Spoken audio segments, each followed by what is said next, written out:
Greetings everyone. 2 दिसंबर आप देख रहे हैं 3 दिसंबर को, राइट। तो न्यूज रीडिंग पे स्ट्रेट अवे स्टार्ट करते हैं। The first news we have center ECI, the first abbreviation आज के लिए पहला जो फुल फॉर्म आपको देखने को मिलेगा वो है ECI। ECI stands for election commission of India. Election commission of India. तो सेंटर यानी केंद्र सरकार and ECI back J&K delimitation decision. Delimitation decision मतलब जैसे कि आप जानते हैं कि जम्मू कश्मीर को लिमिटेड कर दिया गया था, वहां डेमोक्रेसी नहीं थी, पूरे देश के रूल वहां नहीं लगते थे। 370 हटने के बाद उसको मुख्य धारा से जोड़ने के लिए जो सिस्टम बनाया गया, डिलिमिटेशन मतलब वो लिमिट्स को हटा देना, राइट। डिलिमिटेशन मतलब लिमिटेशन लगा देना, डी लग गया तो हटा देना, लिमिट्स को हटा देना। तो सेंटर और इलेक्शन कमीशन ऑफ इंडिया ने बैक मतलब समर्थन, बैक का मतलब कमर नहीं होता हर बार, समर्थन किया है इस बात का, right. Jammu and Kashmir delimitation decision, जो डिसीजन था उसको बैक किया है, समर्थन किया है दोनों ने, केंद्र सरकार और election commission of India. Verdict reserved है ना, वर्डिक्ट यानी फैसला, वो अभी रिजर्व है इस मामले में। Jain misused post in jail, अपनी पोस्ट का गलत इस्तेमाल किया है जैन ने, सतेंद्र जैन की बात हो रही है। प्रॉब, ये जांच में पाया गया, प्रॉब कल भी आया था। देखो अब आपको इंग्लिश की वकैब धीरे धीरे खुद से पता लगनी शुरू हो गई कि सेम वर्ड्स रिपीट होते हैं बार बार बार बार। तो क्या पाया गया कि Jain misused post in jail, jail में मिसयूज किया, उसने गलत इस्तेमाल किया अपनी पोस्ट का, अपने ओहदे का। तो ये प्रॉब यानी जांच में पाया गया है। आप रिजेक्ट्स रिपोर्ट, इन रिपोर्ट्स को आम आदमी पार्टी ने रिजेक्ट, मना कर दिया कि ऐसा कुछ नहीं है, उनके कहने से क्या होता है, right. Anyways the next one is China. China से एक न्यूज क्या है, इंटरनेशनल न्यूज देखते हैं अभी। चाइना ब्लिंक्स आफ्टर स्ट्रीट स्टर्स ईजेस मोर कोविड रिस्ट्रिक्शंस, वो रिस्ट्रिक्शंस को ईज आउट कर दिया गया है। ब्लिंक्स का मतलब होता है, वैसे तो आप जानते हैं ब्लिंक का मतलब प्लग झपकाना होता है, लेकिन टिमटिमाना भी होता है, तारे जो टिमटिमाते हैं आपने देखा होगा। तो यानी कि लोग बाहर निकले, टिमटिमाए, फुदके, हाँ वो वाली सेंस है कि घरों से निकले थोड़ा सा। आफ्टर स्ट्रीट स्टर्स, स्ट्रीट स्टर्स आपने देखा होगा कि पिछले दिनों चाइना में बहुत बड़े लेवल पे विद्रोह हो रहा था, जिनपिंग को हटाने की मांग चल रही थी। तो वो स्ट्रीट स्टर्स, उथल पुथल जो चल रही थी देश के अंदर, लोग विरोध नारे लगा रहे हैं, वो उथल पुथल। स्टर क्या होता है, किसके लिए यूज हुआ, जो सड़कों पर उथल पुथल हो रही थी, अव्यवस्था जो देखने को मिल रही थी। उसके बाद चाइना ब्लिंक्स यानी चाइना के लोग थोड़ा बाहर निकले, थोड़ा उनको अब नेक्स्ट क्या है, इजीज मोर कोविड रिस्ट्रिक्शंस। कोविड को लेकर के आज तक भी बहुत सारे रिस्ट्रिक्शंस चाइना में है, उनमें थोड़ी सी ईजेस यानी ढील दी गई है। ढील कैसे लिखते हैं पता नहीं, ढील ढील दी गई है। चाइना में जो कोविड की रिस्ट्रिक्शन अभी भी थे उनमें थोड़ी सी ढील दी गई है। उसके बाद चाइना ब्लिंक्स, लोग थोड़ा बाहर निकले, टिमटिमाए, फुदके, कूदे, भागे, दौड़े, काम किया, भीड़ लगाई, right. Next, India takes helm of G20, कल भी न्यूज थी, आज भी है। बस यहां सीखने वाला जो शब्द है वो है हेम, ये होती है पतवार एक तरीके से देखा जाए तो, यानी अगुवाई जब आप करते हैं किसी चीज की, अगुवाई इसका मतलब हैविंग कंट्रोल, राइट। पतवार जो सेल करने के काम आती है उसको इंग्लिश में बोला जाता है हेम। तो इंडिया टेक्स, भारत ने ले ली है पतवार, क्योंकि G20 को वो लीड करने वाले हैं इंडिया इस बार। तो इंडिया ने ले ली है, कल से ही स्टार्ट हो गई थी ये, तो उसके बारे में ही ये न्यूज है। The next news we have now is verdict sealed for 89 seats in Gujarat, high stake phase 1। PH1 का मतलब हो गया फेज 1। कल भी ये वर्ड आया था शायद, फेज 1 के इलेक्शन हुए हैं। तो फेज 1 में वर्डिक्ट आपको पता ही है, वर्डिक्ट पहले भी यूज किया, आज मैंने। वर्डिक्ट का मतलब फैसला, सील्ड मतलब EVM में सील हो गया है, बंद हो गया है, वो फैसला बंद हो गया, लॉक हो गया है फॉर 89 सीट। 89 सीट्स पे जो MLA के कैंडिडेट रहे होंगे, हाँ असेंबली में 89 सीट्स का फैसला जो है लॉक हो गया है गुजरात में। हाई स्टेक गुजरात, कल भी मैंने बताया था, हाई स्टेक का मतलब है जहां ज्यादा चीजें दाव पे लगी हो फेज 1 के इलेक्शन में। तो फैसला यानी चुनाव खत्म फेज 1 का। पहले था कि उसके लिए वोटिंग होगी, आज न्यूज छापी है कि वोटिंग हो गई है, फैसला सील बंद हो गया है, राइट। आई होप आज थोड़ी क्लैरिटी आपको ज्यादा मिल रही होगी, है ना। We made few changes today और आज जो टेक्स्ट है वो ज्यादा रीडेबल होगा आप लोगों के लिए। एक दो दिन से थोड़ा सा कुछ ब्राइटनेस का इश्यू था, आज उस पर काम किया गया है। आप कमेंट बॉक्स में बताइएगा कि क्या ये आज पहले से बेहतर है, सही है, और वॉइस या बाकी चीजों को लेकर भी। और बाकी इन सब चीजों में द बेस्ट वर्ड, एक चीज और किया करें आप, पूरी एंटायर वीडियो में जो भी वर्ड आपको सबसे बढ़िया लगा सीख करके वो कमेंट बॉक्स में जरूर डाल दिया करो, ताकि मुझे पता लगे कि yes we are doing some wonderful job और आपको पसंद आ रहा है वो, right. Congress leaders compete to abuse me says Modi. प्रधानमंत्री मोदी ने क्या कहा है? कंपीट वर्ड सीखिए बेटा। यहां कंपीट का मतलब होता है प्रतिस्पर्धा, एक दूसरे में होड़ लग जाना। किस चीज की? टू अब्यूज मी, मुझे गाली देने की होड़ लगी हुई है कांग्रेस पार्टी में। प्रधानमंत्री मोदी ने यह बात कही है, राइट। कांग्रेस लीडर्स कंपीट, समझ में आया वर्ड? कंपीट का मतलब होड़ लगना, प्रतिस्पर्धा, कंपटीशन करना है एक दूसरे के साथ, राइट। नेक्स्ट, इसको थोड़ा सा we got to make it little small now. Data bill in line with global practices. Inline word I think कल भी सीखा था, आज फिर से रिपीट हो। देखो कितनी सारी वो कैब है, सेम वही यूज कर रहे हैं ये लोग।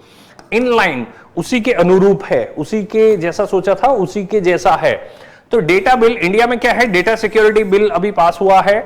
ये आईटी मिनिस्टर अश्वनी वैष्णव, इन्होंने क्या कहा है कि जो डेटा बिल हमने पास किया है वो इनलाइन है विद ग्लोबल प्रैक्टिसेस। ग्लोबल मतलब अंतरराष्ट्रीय स्तर पर जिस तरीके से डेटा प्रोटेक्शन के मामले में कानून है, हमारा भी जो नियम हमने बनाया है दैट इज इनलाइन, वो उसी के अनुरूप है, उससे बाहर नहीं है। हमने कोई किसी के राइट्स को वायलेट नहीं किया है, राइट, कोई वायलेशन नहीं हुई है उसके अंदर। तो डेटा बिल इनलाइन, आपको पता लग गया इनलाइन मतलब के अनुरूप, के अनुसार, विद ग्लोबल प्रैक्टिसेस, जो अंतरराष्ट्रीय स्तर पर जिस तरीके से कानून है या उसको देखा जाता है, सिमिलर हमारे यहां भी हमने किया है, right. Next news is day 9 of AIIMS server outage. Yes, 9वां दिन एम्स, आप जानते हैं एम्स तो all India medical. Server outage, outage का मतलब होता है breakdown for a temporary basis. कुछ टाइम के लिए कोई सर्विस, खास तौर से बिजली की, इंटरनेट की, पानी की, अगर कनेक्शन कट जाता है या सप्लाई रोक दी जाती है, उसके लिए क्या वर्ड यूज होता है? आउटेज। जैसे कहा जाए कि 3 घंटे बिजली बाधित रहेगी आपके एरिया में, आउटेज फॉर 3 आवर्स है, इलेक्ट्रिसिटी आउटेज फॉर 3 आवर्स, समझ गए होंगे आप। तो इंटरनेट कई बार दो घंटे के लिए बंद हो जाता है, तो आउटेज। तो सिमिलरली जो एम्स के सर्वर थे उनकी आउटेज की एक प्रॉब्लम चल रही थी, 9वां दिन उसका आ गया था। ओपीडी ट्रीटमेंट्स क्रॉल, क्रॉल का मतलब होता है रेंगना, बहुत धीरे धीरे बढ़ना। वैसे तो जो बच्चा घुटनों के बल चलता है उसके लिए वर्ड यूज होता है, या आपने मिलिट्री में देखा होगा सर्टेन ड्रिल्स में वो कोनियों पे चलते हैं हमारे मिलिट्री के आर्मी ऑफिसर। चलिए, क्रॉल का मतलब रेंगना, लेकिन यहां किस सेंस में यूज हुआ है? क्रॉल यूज हुआ है कि बहुत स्लो स्पीड से आगे बढ़ना, ठीक है। क्रॉल एट 10% ऑफ कैपेसिटी, यानी जितनी ओपीडी होती थी उसका सिर्फ और सिर्फ 10% ही अभी तक अचीव हो पाया है एम्स में, राइट। तो डे 9 पे सर्वर आउटेज एक वर्ड आपको मिल गया। आउटेज का मतलब क्या हुआ कि कोई चीज बाधित हो जाती है, किसी चीज की सप्लाई जब रुक जाती है ना, बिजली की हो, पानी की हो, इंटरनेट की हो, सर्वर से। एसबीआई में बहुत सुना होगा ना जी, सर्वर नहीं चल रहा है, सर्वर नहीं चल रहा है तो आउटेज, सर्वर आउटेज। ये एसबीआई का वैसे तो होना चाहिए, right. Anyways, the next is IMD predicts warmer winter for an India. Oh, ये एन इंडिया कौन सा है भाई? और आईएमडी क्या है? IMD means Indian meteorological department, जो मौसम से रिलेटेड या क्लाइमेट से रिलेटेड प्रेडिक्शंस हमें देता है। भूकंप आने वाला है, या बारिश आने वाली है, या मानसून आने वाला है, या सर्दियां कैसे रहने वाली है, टेम्परेचर कितना रहेगा। कल या परसों की वीडियो में हमने मरकरी वर्ड यूज किया था, आईएमडी की रिपोर्ट से ही तो किया था कि मरकरी विल टच 6 डिग्री, है ना, बाय दिस वीकेंड। इस वीकेंड तक 6 डिग्री तक लगभग अचीव हो जाएगा, उतना पारा गिर जाएगा। तो आईएमडी ने प्रिडिक्ट मतलब अनुमान लगाना। प्रिडिक्ट का मतलब क्या होता है? अनुमान लगाना किसी चीज का, प्रिडिक्शन, ठीक है ना, भविष्यवाणी करना है वो, राइट। वार्मर, पहले से ज्यादा गर्म, वार्मर ज्यादा गर्म। Winter for north India, N India का मतलब नॉर्थ इंडिया। नॉर्थ इंडिया जहां हम हैं मोस्टली, मान लीजिए हम बात करें हरियाणा, दिल्ली, यूपी, थोड़ा इधर पंजाब, तो नॉर्दर्न जो इंडिया है वहां पिछले साल के मुकाबले, यहां पर मैंने एक शायद पढ़ा भी था इस न्यूज में कि वार्मर रहने वाला है ईयर ऑन ईयर बेसिस पे। चलिए अभी नहीं दिख रहा है, चलिए वाई ओ वाई ये वर्ड ध्यान रखिए, ये भी सीखिए आज। Y O Y, Y O Y का मतलब होता है year on year basis. Year on year basis क्या होता है? पिछले नवंबर और इस नवंबर को जब कंपेयर करते हैं उसको बोलते हैं year on year comparison, right. ये क्यू ओ क्यू भी हो सकता है, क्यू ओ क्यू मतलब क्वार्टर ऑन क्वार्टर, राइट। तो पिछला क्वार्टर और इस क्वार्टर, तो वाई ओ वाई कभी भी आपको दिखाई दे तो समझ जाना ईयर ऑन ईयर बेसिस। पिछला नवंबर और इस नवंबर को जब भी कंपेयर करेंगे, पिछले दिसंबर और इस दिसंबर को कंपेयर करेंगे तो ईयर ऑन ईयर बेसिस पर कंपैरिजन होता है वो। तो आईएमडी पता लग गया, प्रिडिक्ट वर्ड अनुमान लगाना, नॉर्थ इंडिया और पहले से ज्यादा गर्म रहने वाला इस बार temperature. Okay, next is chaos at Mumbai airport for 1.5 hours as servers crash due to cable damage. और लो जी, एक और न्यूज आ गई है सर्वर क्रैश की, है ना। यहां पर भी हम लिख सकते थे ना सर्वर आउटेज, ये भी आउटेज थी, बिल्कुल थी जी, लेकिन यहां कारण क्या था? Cable damage. कोई तार वहां से डैमेज हो गई थी, कोई कट गई होगी, टूट गई होगी, राइट। तो सर्वर डैमेज की वजह से चाओस, चाओस वर्ड क्या होता है? उथापथल, उठापथल, उथापथल क्या होता है वो? हाँ, जहां अव्यवस्था बन जाए, अव्यवस्था, ठीक है, जहां डेकोरम मेंटेन ना रहे। कभी भी ऐसा होगा ना, आप एयरपोर्ट पर पहुंच गए, आपकी फ्लाइट, और वो कहें जी सर्वर अभी हमारा चल नहीं रहा है, बोर्डिंग पास भी वहां प्रॉपर नहीं निकल रहे हैं, या फ्लाइट्स का कुछ पता नहीं है, प्रॉपर अनाउंसमेंट नहीं है, तो क्या होगा? वहां पर चाउस होगा, अव्यवस्था। तो चाउस के लिए, चाउस किसके लिए वर्ड यूज करते हैं हम? अव्यवस्था, जहां शोरगुल है, लोग अपनी अपनी मर्जी से कुछ भी कर रहे हैं, इनडिसिप्लिन सॉर्ट ऑफ एनवायरनमेंट हो गया है। तो chaos at Mumbai airport for 1.5 hour, 1.5 घंटे तक लगभग ये चाउस रहा। क्यों? क्योंकि सर्वर क्रैश हो गया था, कोई साइट उनकी चल नहीं रही थी, केबल डैमेज होने की वजह से, राइट। तो देखिए सर्वर डैमेज की वजह से दो बड़ी न्यूज आज देखने को मिली है हमें। The next one is GST को लेकर के एक बात आई है अभी, इकोनॉमिक, बिजनेस की थोड़ी देखते हैं। GST collections jump 11% to ₹1.4 lakh crore in November. क्या बोला जी? जीएसटी का जो कलेक्शन है वो 11% बढ़ गया है, और बढ़ करके कितना पहुंच गया? 11% की जंप के साथ 1.46 लाख करोड़ इन नवंबर। ये भी वाई ऑन वाई बेसिस पे है। ये जो 11% किससे कंपेयर किया गया? पिछले नवंबर या अक्टूबर। दो चीजें ही होती हैं, या तो पिछले, अब ये आपको न्यूज में पढ़ना पड़ेगा, year on year basis, yes there you go, ये वाई ऑन वाई बेसिस है भाई, वाई ऑन वाई। अब 11% का जो जंप है वो क्या है? पिछले नवंबर के मुकाबले इस नवंबर में 11% ज्यादा जीएसटी कलेक्ट हुआ है। और ज्यादा परसेंट जीएसटी कलेक्ट कब होगा? जब ज्यादा परचेज करेगा देश, लोग बाहर निकलेंगे, ज्यादा चीजें परचेज करेंगे, हर चीज पे जीएसटी वो पे करके आएंगे, और वो जो कलेक्शन है पहुंच गई है 1.46 lakh crore in a single month, right. सिर्फ नवंबर में 1.46 lakh crore rupees we paid as GST to the government. और फिर ये पैसा आप जानते हैं दो भागों में बढ़ जाता है, सेंट्रल गवर्नमेंट में और स्टेट गवर्नमेंट में, है ना।